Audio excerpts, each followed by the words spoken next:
ヘッピーです。In this lesson, we are gonna learn Japanese grammar たら。Here we go! あ、雨だ。はい、これ。紙袋をかぶったら濡れないよ。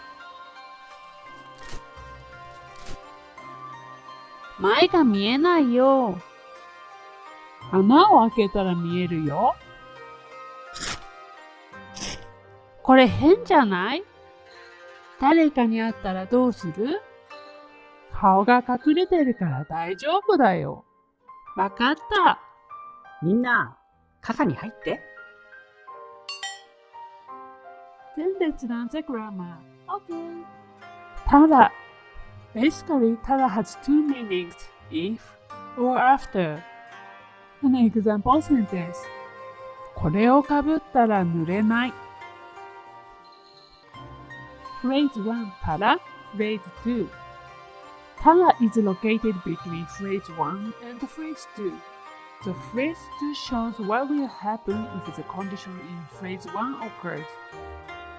The phrase 2 tells the speaker's opinion, wishes, requests, etc. Regarding the phrase 1, you can include both certain and uncertain events as conditions in the phrase 1. In case with certain events, tada is translated as after or when. Here's an example sentence. 8時になったらコーヒーを飲みます。8時になる is a certain event. Sentence construction. To make a sentence, you need to place past tense of parts of speech before ら。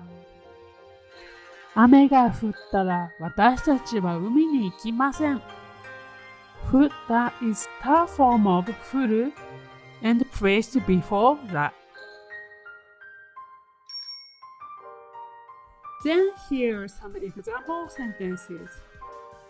10時になったら出発しましょう。たくさん寝たら元気が出るよ。時間とお金がたくさんあったら何する？新しい言葉。わかるかな？かぶる。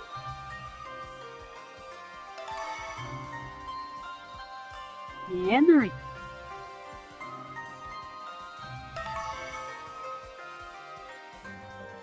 大丈夫。